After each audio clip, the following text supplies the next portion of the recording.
Good evening. This is the WindAlert Weather Flow Tropics update for Friday, January the 15th. It's about 9:20 p.m. And yes, it's the middle of January and we're still talking tropics, believe it or not, specifically about Alex. Now, Alex had a long, interesting, and very unique history as it crossed the Atlantic Ocean, moved over warmer waters, took on warmer characteristics, and became subtropical storm Alex briefly before becoming Hurricane Alex at Category 1, 85-mile-an-hour winds.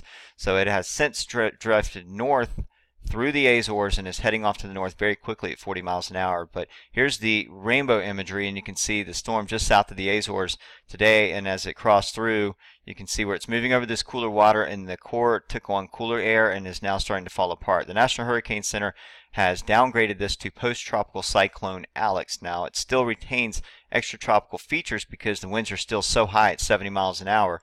It's retained strength and the pressure's down on it. So eventually this will become extratropical in nature, but for now they're calling this post-tropical cyclone Alex.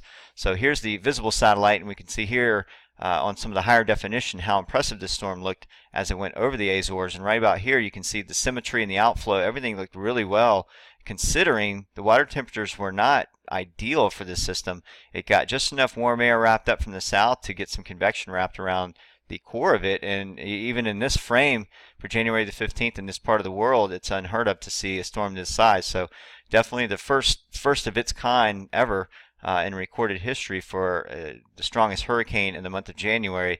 But the location, the timing of everything in the storm makes it very significant to the meteorology field. So very, very unique. Here's the National Hurricane Center giving this post-tropical cyclone Alex. The winds are 70 miles an hour. Pressure's down to 986.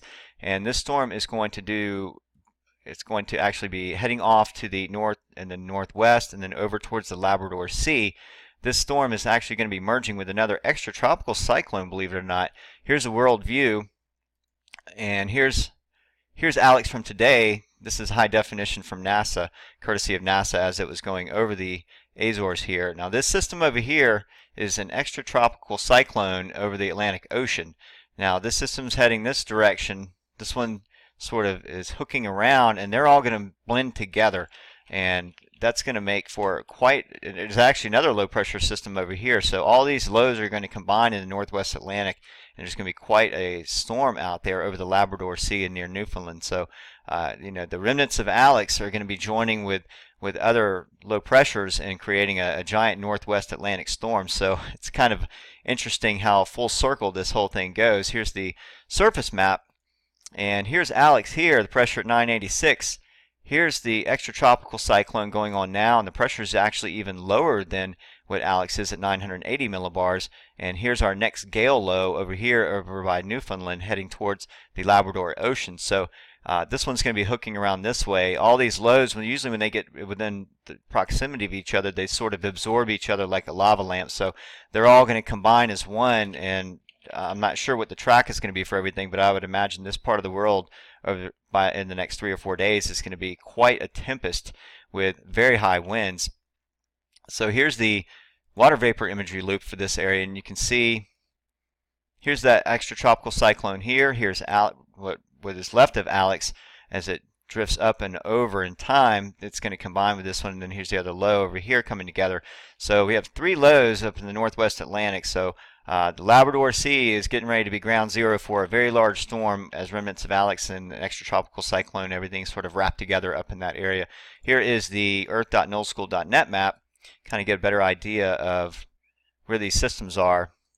So here's 1, here's 2, and then there's another one right over here. It's a little off the screen coming together, but these are all going to merge, and that's typically what happens with these systems. So pretty significant that we have a system that started out here, went across Bermuda, went up and down over warmer waters, took on subtropical characteristics. Whoops, I think I went a little bit too far on that. Here's Bermuda, and then it went up, and here it is now. So all the way from the East Coast. This was the beginnings of tail end of a cold front that came across Florida, and it developed and came all the way over to here, and now it's coming all the way back up into this direction now. So very long history for one system. It's pretty impressive actually. So here's our Datascope viewer of the satellite imagery for this entire area, And you can see now the winds here are 26 to 36 in gusts, and that's at the Narsarka Airport. And then here at Prince Christian, some of the gusts were showing up near 40 knots earlier. So it looks like those stations have turned off for the night, and they will probably start coming back on tomorrow. But very, very significant to see the track and the entire history of Alex, as is still not over yet, and looks to be hitting the Labrador Sea and the Newfoundland area over the next few days and bombing out in this region. So pretty neat history there. And I think that's going to do it for the Tropics update. So until next time, keep your eye on the tropics, and I'll see you soon. Thank you.